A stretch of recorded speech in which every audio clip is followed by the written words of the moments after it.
Kita lanjutkan pertemuan hari ini. Hari ini adalah pertemuan yang ke-11 ya.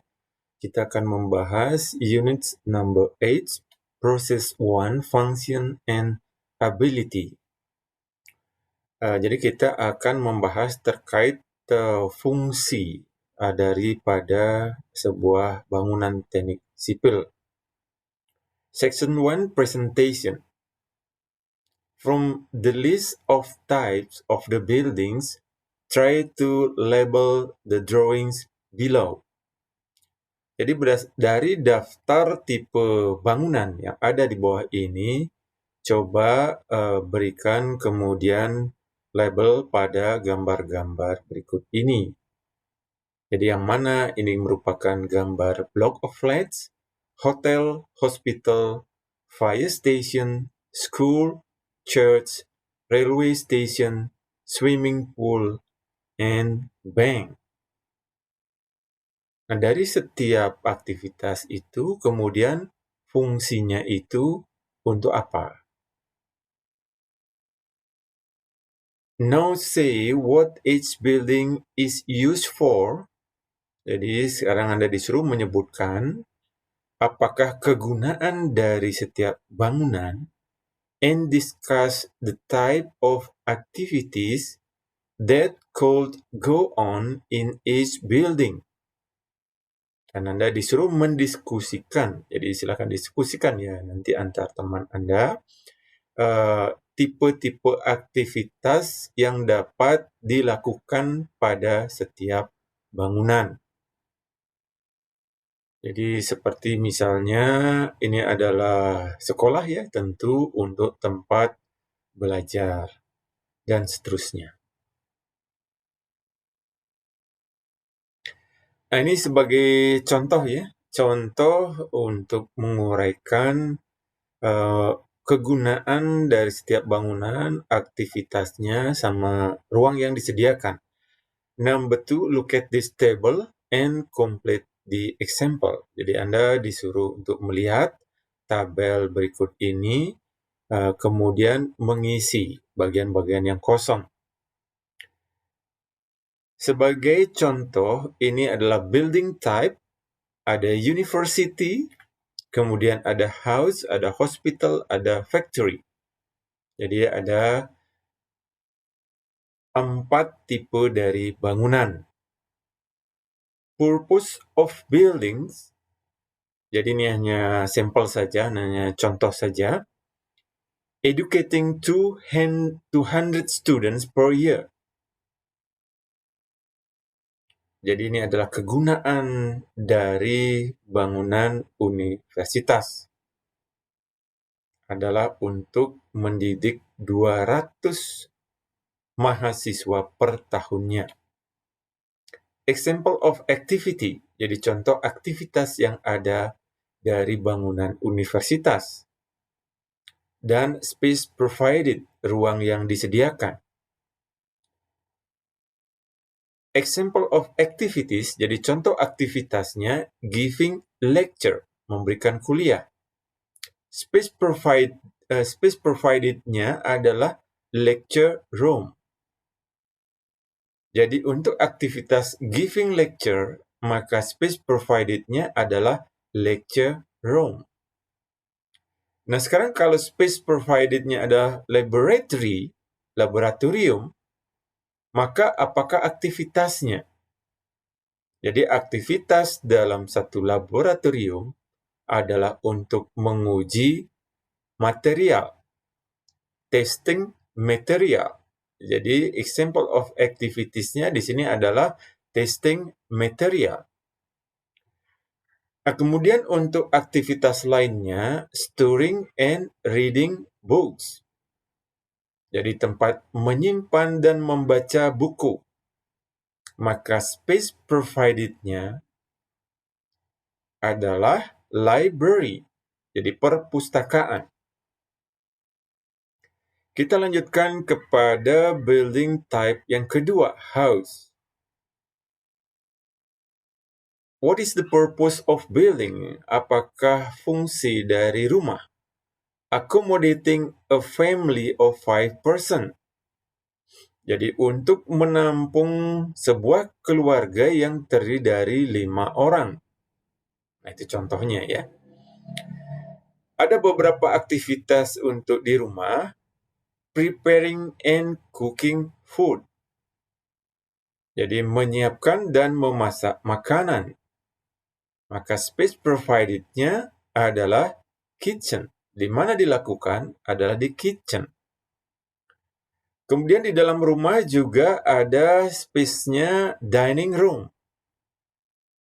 Apakah aktivitas pada dining room adalah untuk having dinner? Jadi bisa having breakfast, lunch, and dinner in the dining room. Kemudian space provided-nya adalah bedroom. Apakah aktivitasnya di dalam bedroom? Tentu adalah untuk sleeping. Kita lanjutkan dengan building type yang ketiga, hospital. Di mana manfaat atau kegunaan dari hospital di sini adalah treating 150 patient per day. Jadi adalah merawat sekitar 150 pasien per harinya. Kemudian kalau space provider-nya adalah treatment room, ruang perawatan, maka aktivitasnya adalah treating patient. Jadi merawat dari pasien, treating patient. Selanjutnya, kalau aktivitasnya adalah examining patient, jadi memeriksa pasien, maka space provided-nya adalah examination room. Jadi ruang pemeriksaan, examination room. Selanjutnya, kalau ruang yang tersedia, space provided adalah dispensary. Ini adalah apotek. Maka aktivitasnya adalah providing medicine. Jadi menyediakan obat-obatan. Selanjutnya, bangunan yang terakhir adalah factory. Jadi ini adalah pabrik. Ini misalnya adalah pabrik untuk mencetak beton. Jadi fungsinya adalah making 400 precast concrete panels per week. Jadi fungsinya adalah untuk membuat 400 panel-panel beton pracetak per minggu. Nah, aktivitinya yang pertama adalah storing material, jadi menyimpan bahan. Di mana menyimpan bahan, space provided-nya adalah store room, ruang penyimpanan. Kemudian kalau space provided-nya adalah mixing space, jadi ruang pencampuran, maka aktivitasnya adalah mixing concrete material. Jadi mencampur bahan-bahan beton. Selanjutnya kalau aktivitasnya adalah casting concrete panels, jadi mencetak panel-panel beton, maka space provided-nya adalah casting rooms, jadi ruang untuk pencetakan dari panel-panel beton.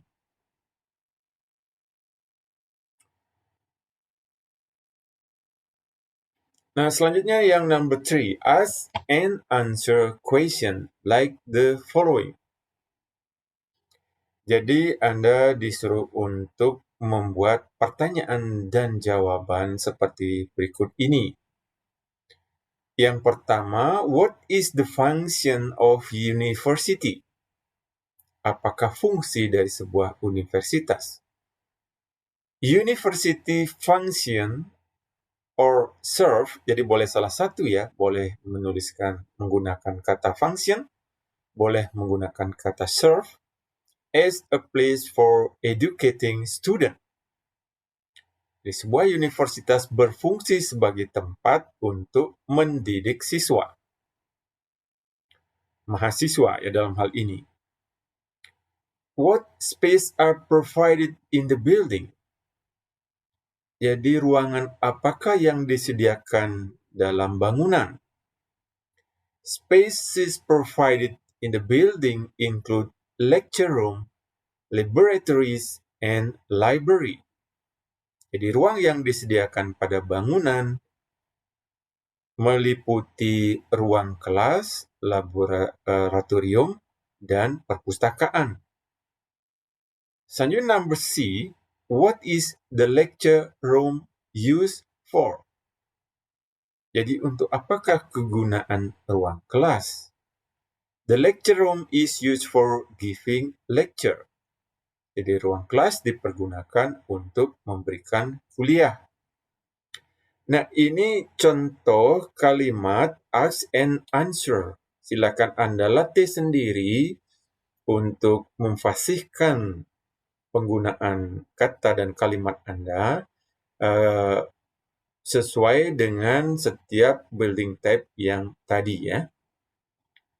Tadi sudah university, kemudian what is the function of a house?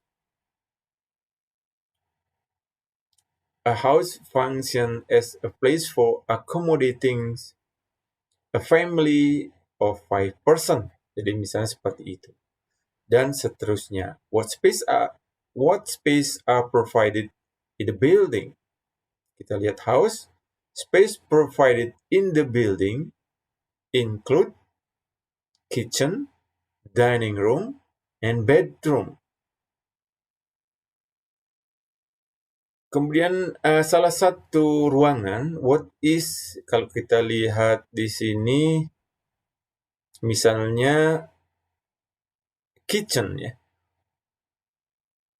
What is the kitchen used for?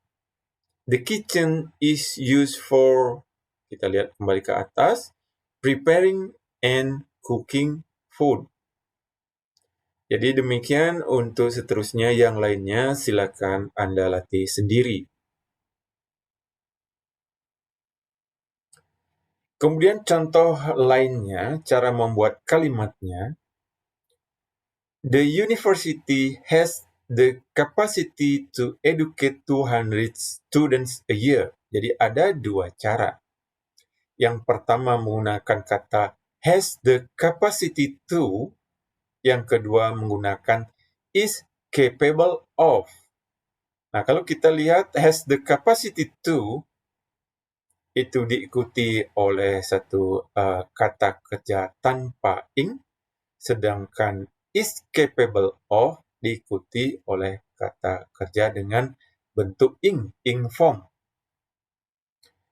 Nah, kemudian berdasarkan contoh tersebut, Anda disuruh membuat kalimat yang sama. Now match the building type on the left with the phrase on the right to make similar sentences. Jadi Anda disuruh membuat kalimat yang sama seperti contoh tadi. Pertama, Anda disuruh untuk match the building type. Jadi Anda mencocokkan untuk tipe bangunannya dan aktivitasnya. Kalau tipe bangunannya adalah house, maka di sini yang cocok adalah accommodating a family of 5 person. Lalu bagaimanakah kalimatnya? Jadi kalau di sini adalah ada kata ing form, bentuk ing, maka kita menggunakan is capable of. House is capable of accommodating a family of 5 person. Selanjutnya adalah hospital. Kita lihat mana padanannya.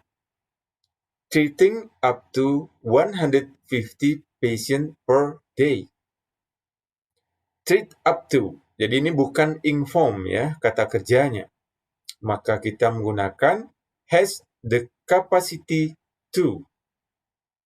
Jadi hospital has the capacity to treat up to 150 patient per day. Nah, ini yang penting untuk Anda perhatikan adalah cara membuat kalimatnya. Ketika kemudian muncul tabel-tabel seperti ini, Anda disuruh membuat kalimatnya.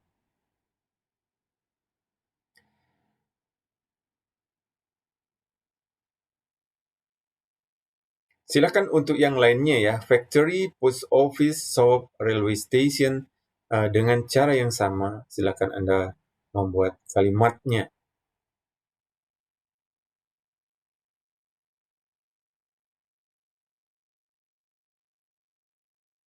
Selanjutnya kita lanjut yang section 2, development number 5. Buildings are designed so they are capable of performing the design requirement. Jadi bangunan itu dirancang sehingga dapat memenuhi persyaratan-persyaratan perancangan. The most important design requirement include the following.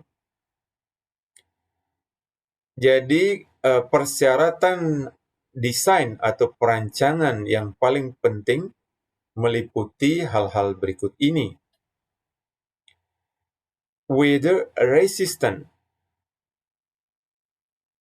Jadi persyaratan pemasangan weather resistant adalah untuk keep out wind, dust, and precipitation.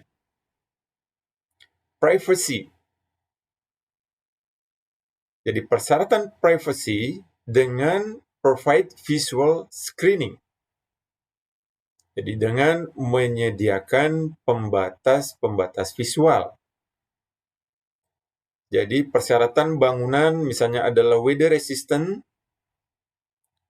di mana caranya adalah dengan keep out wind, menghindari angin, debu, dan juga nantinya adalah presipitasi.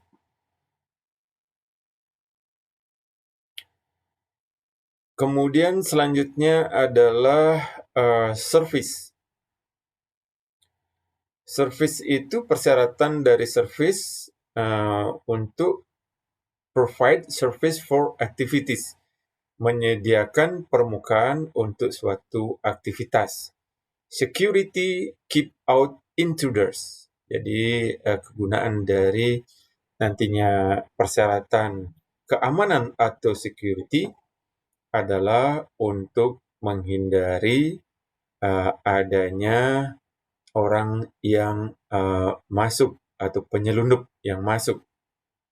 Jadi ini adalah persyaratan-persyaratan bangunan, weather resistant, harus tahan terhadap cuaca, privasi, kemudian services, permukaan, security, keamanan, fire resistant, daya tahan terhadap api, structures, kemudian strukturnya, ventilation, ventilasi, thermal insulation, itu adalah bahan pengisi untuk panas. Selanjutnya sound insulation, bahan pengisi untuk kedap suara. Selanjutnya adalah moisture, masalah kekedapan terhadap air. Kemudian masalah light atau cahaya dalam satu ruangan. Jadi ini kira-kira persyaratan-persyaratan yang dibutuhkan dalam sebuah ruangan.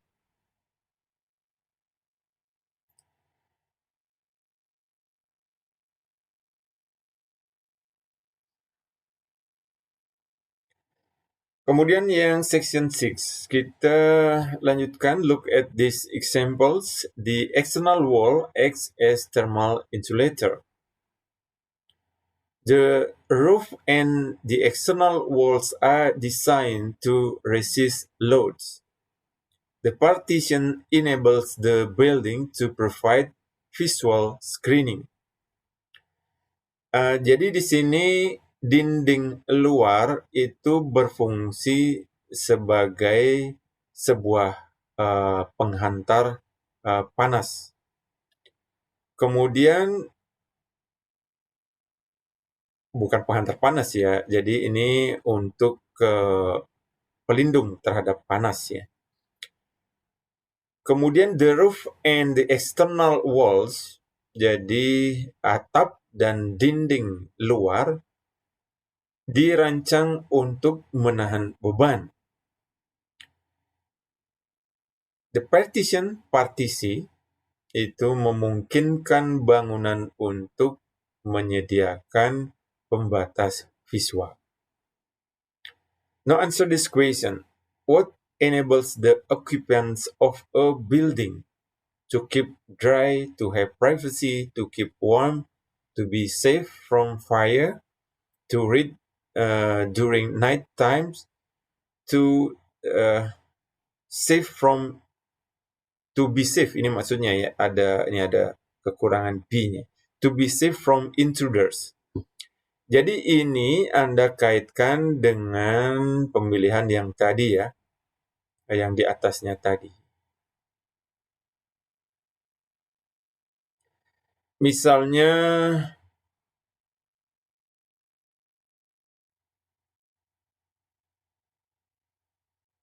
di sini adalah weather resistant. Weather resistant X weather resistant ya, daya tahan terhadap cuaca. Bisa juga itu untuk menjaga dalam bangunan tetap kering, sehingga diperlukan adanya weather resistance yang berupa nantinya jendela untuk menjaga supaya angin, debu itu tidak masuk ke dalam rumah. To have privacy, kita lihat privacy provide visual screening, jadi visual screening. Kemudian to keep warm, kita lihat di sini to keep warm bisa menggunakan thermal insulation, modify the passage of heat.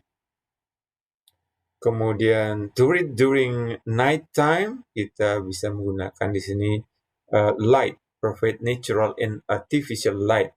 Kalau natural light ini adalah siang hari ya, cahaya dari matahari. Artificial light ini malam hari, cahayanya dari lampu.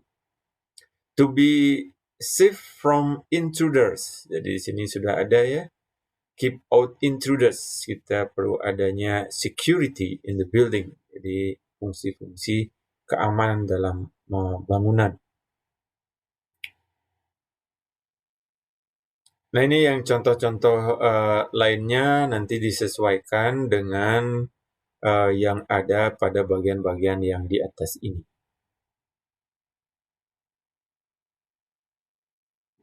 Ini adalah sifat-sifat dari sebuah benda ya, terkait dengan bahan-bahan material teknik sipil. Ada konkrit, aluminium, steel, mineral, wool, ada ceramic tile. Ini sifatnya adalah low, kalau konkrit ini low combustibility, high density, and perfuse. Jadi perfuse itu adalah kedap ya.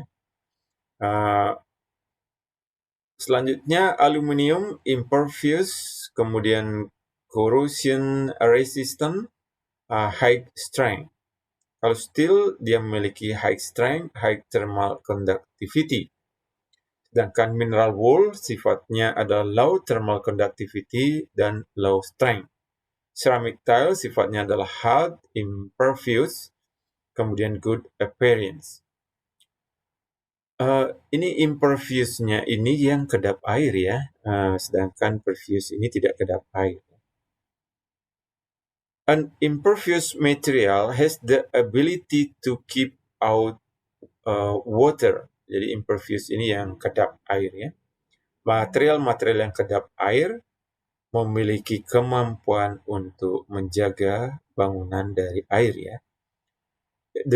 An impervious material is able to keep out water, is capable of keeping out water. Jadi bisa menggunakan 3 alternatif kalimat. Bisa has the ability to keep out, is able to keep out, and is capable of keeping out. Now make statement about materials in the table. For example, concrete is capable of withstanding high temperature. Jadi beton itu mampu tahan terhadap temperatur yang tinggi. Nah, ini dengan cara yang sama itu Anda disuruh untuk membuat contoh-contoh kalimat menggunakan kalimat yang ada di example ini. Nah, silakan nanti dicoba ya.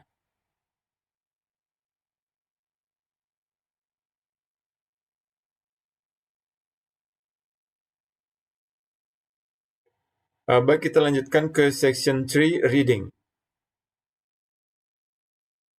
One method of heating a building is to circulate hot water through radiators which are located in each room. Jadi salah satu cara untuk memanaskan sebuah bangunan adalah dengan mensirkulasikan air panas melalui radiator yang terletak di setiap ruangan. The water is heated in a boiler by a burner and is kept at a constant temperature by a thermostat device called an aquastat. Air dipanaskan dengan menggunakan sebuah alat pemanas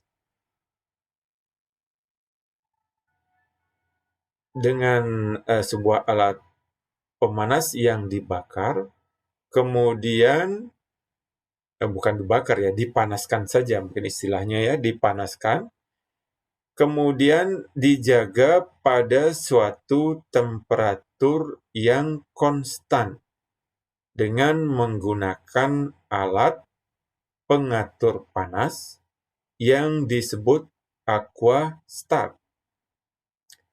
The aquastat is located on the outlet pipe from the boiler. Aquastat ini ditempatkan pada pipa yang menuju keluar dari alat pemanas. The pipe runs in a continuous loop from the boiler to the radiators and back to the boiler. Pipa membentang secara dalam suatu lingkaran menerus dari alat pemanas ke radiator dan kembali ke alat pemanas. The function of a radiator, fungsi dari sebuah radiator, is to transfer the heat from the hot water to the air in the room. Jadi sekali lagi, fungsi dari sebuah radiator adalah untuk memindahkan panas dari air panas ke udara di ruangan. Therefore, they are made of a material which has the property of high thermal conductivity. Oleh karena itu, mereka terbuat dari sebuah bahan yang memiliki sifat penghantar panas yang tinggi. The shape of the radiator is also important because the greater the surface area, the more rapidly it gives off heat. Bentuk dari radiator ini juga penting karena semakin luas permukaan, maka semakin cepat menghantarkan panas. One type of radiator, salah satu tipe radiator, called a fin tube, jadi disebut sebagai sebuah silinder yang bersirip. Consists of number of thin fins shaped like a circle which are welded to a pipe passing through their center. Jadi yang terdiri dari sejumlah sirip-sirip tipis yang berbentuk seperti sebuah lingkaran yang dilas ke sebuah pipa yang melewati bagian tengahnya. A thermostat in the room can be set to the required temperature. Alat pengatur panas dalam ruangan dapat diatur pada suhu yang diinginkan. When the air temperature in the room decreases, the thermostat switches on the pump, which is located on the return line from the radiator. Ketika suhu udara dalam ruangan menurun, maka alat pengatur panas thermostat itu akan menghidupkan pompa yang terletak di bagian garis kembali dari radiator. When the room reaches the set temperature, the thermostat switches off the pump. Ketika ruangan mencapai suhu yang telah diatur, maka alat pengatur panas akan mematikan pompa. An expansion tank is provided to allow for expansion of the water as it heats. Jadi sebuah tangki pelimpah disediakan untuk memungkinkan meluapnya air ketika panas.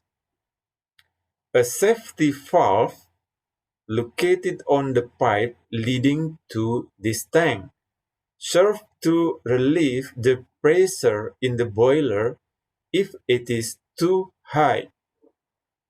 Jadi sebuah katup pengaman itu terletak pada pipa yang menuju kepada tangki ini, yang berfungsi untuk mengurangi tekanan di dalam alat pemanas apabila terlalu tinggi.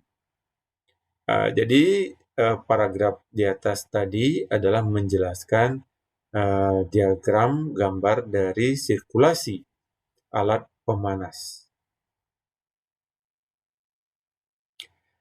Nah, Anda silakan melatih sendiri ya, answer this question. Jadi Anda mencoba menjawab pertanyaan berikut. Tentu Anda harus membaca dulu reading yang ada di atasnya untuk bisa menjawabnya. Jadi silakan dilatih sendiri masing-masing di rumah untuk menjawab pertanyaan-pertanyaan tersebut. Jadi saya hanya mengingatkan bahwa ini harus dilatih ya. Ya, ini make true statement by matching this half of the sentence. Jadi Anda disuruh untuk membuat pernyataan yang benar dari kalimat-kalimat berikut. Kemudian Anda juga mengaitkan dari kalimat yang ada di kiri dengan kalimat yang ada di sebelah kanan. Ya, sesuai dengan cerita di atasnya. Baik. Saya kira untuk pertemuan hari ini adalah seperti yang sudah kita pelajari bersama tadi. Silakan Anda untuk selanjutnya mempelajari secara mandiri masing-masing. Hal-hal yang belum kita bahas tadi silakan dicoba kembali sendiri, pelajari sendiri sebagai satu tugas mandiri. Demikian kuliah hari ini, saya ucapkan terima kasih atas perhatiannya. Kita akan lanjutkan pada pertemuan berikutnya minggu depan.